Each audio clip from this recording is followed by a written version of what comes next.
Hello everybody, this is Joey from The Square Hole, and today I want to talk about whether the Stardust Crusaders could beat Goku. So, we will talk about each Crusader at their strongest points during Part 3. And Goku had his strongest point known to both manga and anime viewers alike, so we can keep it anime viewer friendly here, which is Mastered Ultra Instinct during the Tournament of Power.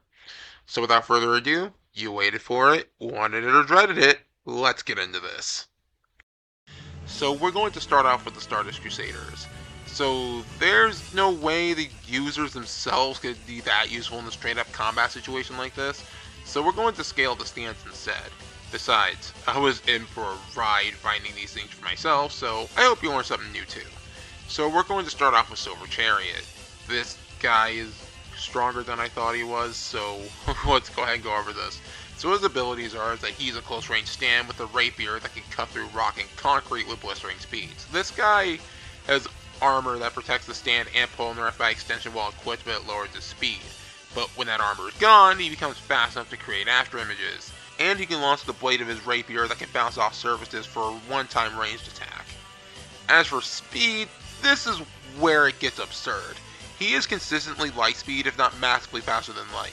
This is backed up with him slicing Hanged Man, which is stated to be light speed, can keep up with Star Platinum consistently in speed, and deflects attacks from the Sun Stand. Consistent feats like this make me believe that this guy is definitely faster than light, maybe even massively. And as for his durability, the armor can take a lot of punishment, like withstanding extreme heat like against Avdol. Against equal opponents, it can often be made into a two-faced fight with and without his armor, as it feels like that you're fighting two completely different stands. So starting off with Star Platinum, he's a close-range stand with pretty much broken everything else. Dude's got stupid strength, speed, and senses that come with enhanced eyesight and precision. So as far as abilities, he has the iconic He has Starfinger, which is a long-range surprise attack, and Time Stop, which allows him to stop time for 5 seconds at Jotaro's Prime. So as far as speed, he keeps up with Silver Chariot and with Anubis, which is already potentially massively faster than Light at base, and he intercepts a bullet at point-blank range. So as far as strength, it went on to destroy diamonds with ease. So he is at least large building level, or maybe even higher, after blowing Dio and the world apart at his peak. So as far as durability, he can block the Emerald Splash, and he deflected the world's attacks consistently who have similar stats to him, even from a stronger version after Awakened Dio shows up. Next is Joseph with Hermit Purple. So its ability comes with Divination, to see any information he wants to see, which is useless here. So he has Hamon, and by extension, Hermit Purple manifests as purple thorns that he used in many different ways, like swinging around a city like Spider-Man or grabbing foes from a distance. So, with speed, at the peak that I can think of, massively faster than light, if you want to count the fact that he reacted to and blocked an attack from Silver Chariot.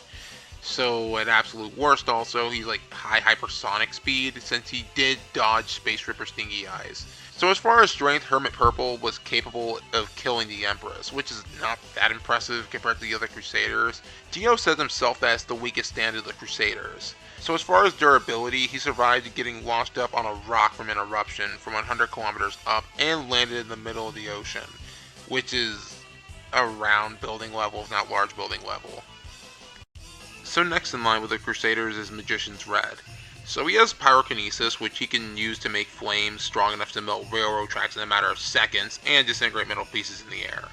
He can control their shapes, functions, and densities to where he can make them disappear on command. Like, he has Crossfire Hurricane, which is his Ankh cross attack that can be controlled and split for increased coverage. And Red Bind is a rope-like ability that catches the opponent and can imprison them, similar to what Majin Vegeta did to Goku. So keeping the flames too close to their face can often burn oxygen to where it can suffocate the captor. He also has a life detector, which is irrelevant in this fight. So as far as speed, it repeatedly dodges attacks with Silver Chariot without its armor, so you know this thing is fast! So as far as strength and Avdol's return, he destroys Judgment's armor, whereas Polnareff's cutting strength couldn't do it. And he did it with a kick wrapped in fire. So he's physically more powerful than Silver Chariot at least. As far as durability, he has greater durability than Judgment, which Silver Chariot struggled to damage. So second to last is Hierophant Green. This is a long distance stand with a myriad of abilities for scouting and combat, but it's much weaker up close than Silver Chariot, Star Platinum, and Magician's Red. It can unravel itself into strings to avoid damage. It can create strings to detect movement, like Avdol's Life Detector could, but better, and it can attack on demand or automatically. So he can capture opponents with these strings too. He also has the iconic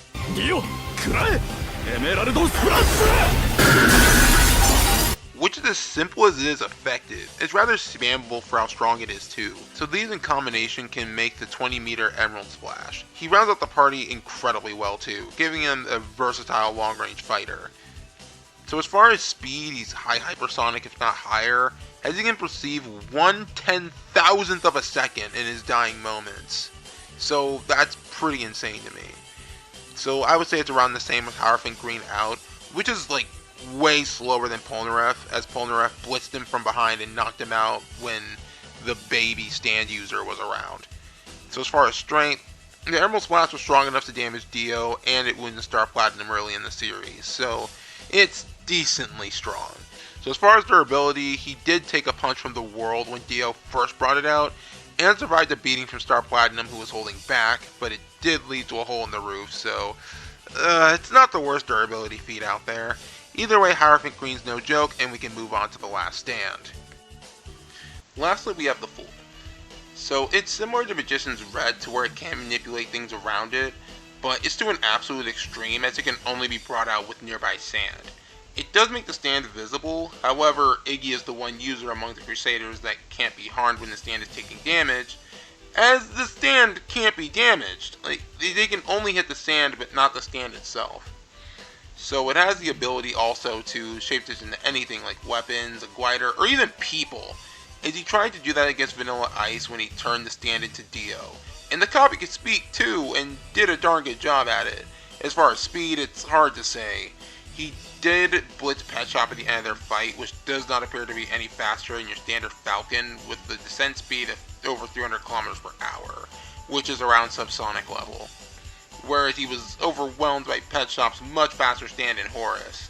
So I'd say around subsonic level for Iggy and the Fool. And as far as strength, he does block attacks from Horus and even damaged it. Like, Horus's icicle attacks were large bodies of water turned into icicles, which I would say was around building level, if not large building level. And lastly, as far as durability, the stand itself is literally invincible, whereas Iggy isn't. So Iggy tanked attacks from Horus, which I said was around building, if not large building level, and Vanilla Ice just kicking him to death, so around small building level I would say, if anything, as far as his durability. The stand itself is invincible, which will be pretty invaluable in a fight like this. So we're going to start with Goku. We can begin with strength. This is such a win for Goku, it's not even funny. So I'll take you around this whole roundabout to show how strong this dude is. An enraged Buuhan almost destroys the universe, which is in the Buu saga, from a Buuhan who was stopped by Vegito rather easily. Years later, Goku becomes a Super Saiyan God, which surpasses that universal level Vegito, who Goku was certain had no chance against a very low effort Beerus after a time skip. He clashes with Beerus, and the entire universe was at risk of being obliterated, including amongst the living and the entire afterlife. So this scales to low multiversal. This is without mentioning that it gets stats on top of his base as his new base. He gets multiple forms. He gets many Zenkai boosts throughout the many times he got beaten and recovered. And the fact that before mastering Ultra Instinct, his Ultra Instinct Omen shook the entire world of Void that the Tournament of Power was taking place in, which is literally described as a place void of time and space with infinite nothingness. So he shook an infinite realm with a form before the one we're talking about here. Now onto Goku's speed. Massively faster than light is an immense understatement. The shockwaves from Beerus' fight with Super Saiyan God Goku that nearly destroyed the entire universe suggests potentially a level of infinite combat speed if the universe is infinite in the verse. If only the observable universe was used here, That is still so far above light, just from punches from Goku, who was holding back to make sure that the universe wasn't destroyed, against a Beerus who was also heavily suppressed. As far as durability, yeah, we're gonna have to mention the bullet scene and the laser scene. So he gets grazed by a bullet at base and pierced by a laser as a Super Saiyan Blue when caught off guard. So it generally depends on if the key is present in Dragon Ball Super. It's kind of weird because that was never an issue in Z.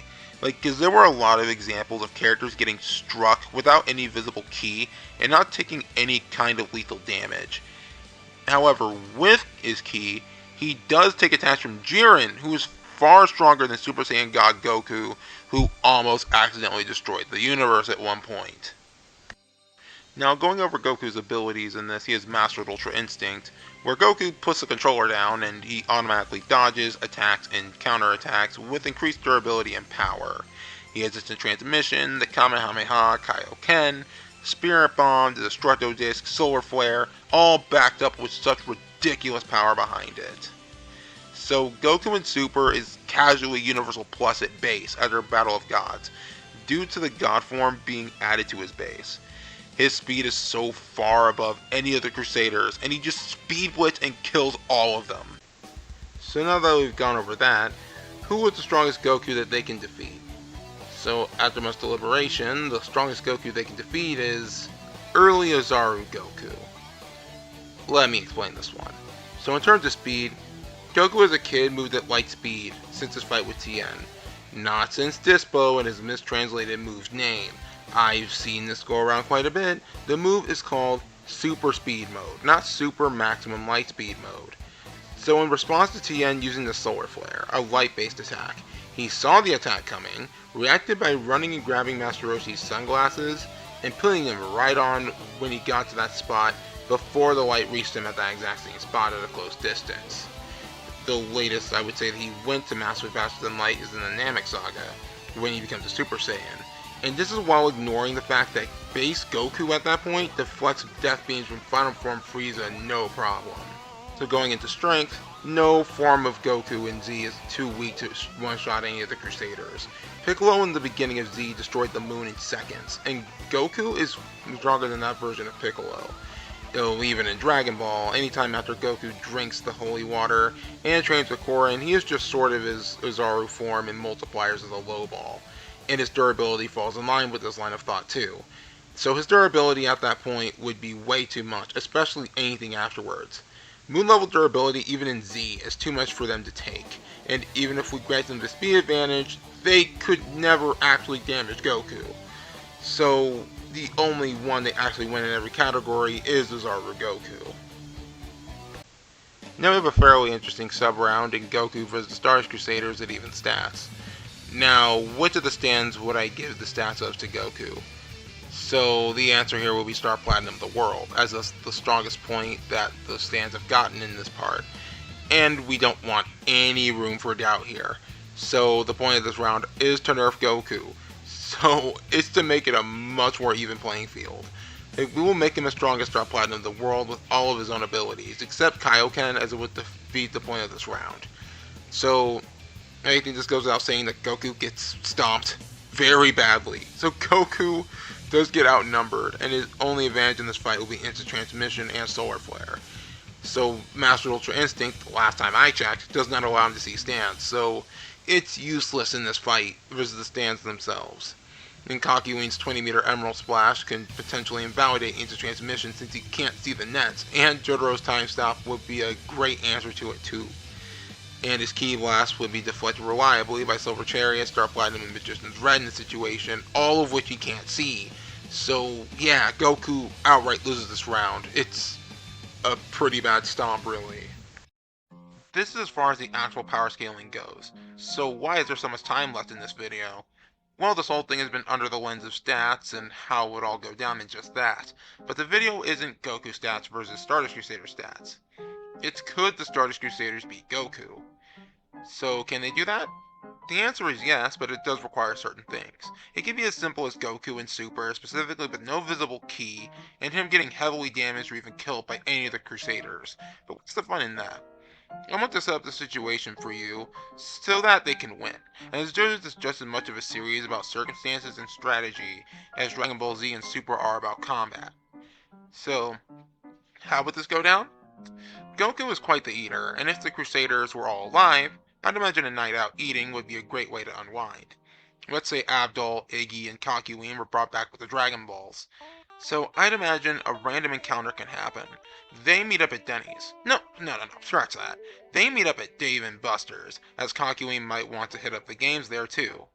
They meet up in the dining area, and they see Goku scarfing down his food compared to everyone else. It catches the attention of the Crusaders, especially Polnareff, who decides to come up to Goku and decides to order just as much food as him. They eat together, and Goku obviously wins, even with a head start. Polnareff then challenges Goku to a game in the area, and Goku, with a bit of prodding from Polnareff, would accept and try a game. Let's say they both were playing Mario Kart Arcade GPDX. The other Crusaders would come to watch, and Polnareff wins. Polnareff starts trash talking again, with Goku initially brushing it off until Polnareff goes and calls his hair and outfit stupid. Yep, we're bringing out toxic streamer Polnareff here. Goku powers up to Master Ultra Instinct, and it causes a big stir, which scares everyone. Joseph will likely be the one to calm Goku down, telling him he'll destroy the entire place if he isn't careful. Polnareff would follow suit and apologize. I doubt any of the Crusaders would show their cards yet offensively, and would likely guard with their stands and not attack. After Goku settles down and accepts Polnareff's scared stiff look as an apology, Goku challenges Polnareff again, where he wins this time. Goku then steps away, and Jotaro talks to Abdul, Kakyoin, and Joseph, saying someone like him is not of this world, which to be fair, he is a Saiyan. Jotaro would suggest killing him, as subduing him just isn't possible without the risk of them dying. None of them would like doing that, as Goku is innocent, but Goku is an absolute force of nature compared to what they've seen before. Kakyoin will likely come up with a plan to kill him quickly. He'd be the most effective in a place like this. He'd ask Goku if he wanted to play him, as he'd have advice on how to drive better. Goku talked about needing to be home at a time or Chi-Chi will be mad at him. But Kakyoin eases him in, and Joseph will be his wingman in this. Goku accepts and they play, with Kakyoin teaching him how to drift in his turns for boosts. He brings out Hierophant Green, which Goku cannot see. After some games, Goku thanks him, and Kakyoin, with his net set up, could forcibly have the strings go inside Goku's body and destroy his heart or brain from the inside out. Worst case scenario in that, if he does not kill Goku fast enough into where he catches on, Jotaro can time stop and donut punch Goku without his ki, the same way Dio did to Kakyoin, and kill him right then and there. So does this seem oddly specific? Well, yes. Many things in JoJo's have a lot of moments like this that shouldn't happen, like how Joseph defeats Ultimate Lifeform Cars. Whereas if they randomly met, this is one way I see it going. Many scenarios like this, Goku randomly showing up as Master Ultra Instinct is uncommon, and the Stardust Crusaders are much less likely to have their guards down than Goku and Super, since that group looks like a normal set of buff guys with rather reasonable human ki levels. I don't think Goku would think much of them to where he would just show up in that form. So we covered a lot in this video, and honestly it was fun finding this stuff out for myself. So yeah, that was a treat, and I hope you all enjoyed it too. And while you're at it, go ahead and subscribe and leave a comment on how I can improve, and even the types of content you want me to do in the future. But until the next video, I do have one more thing to say before we close out here. Before we close off this video, we do know about Akira Toriyama's passing. It's a huge loss, not for this community, but for this world in general. He made plenty of series and brought a lot of smiles to people's faces. He brought so much in his time here. His departure is felt all over. Rightfully so. He brought something wonderful to the world. He made plenty of series and put a lot of smiles on people's faces, including mine, with a lot of moments, with a lot of things that he's brought here. So, from the bottom of my heart, Akira Toriyama, we thank you. And you will be missed.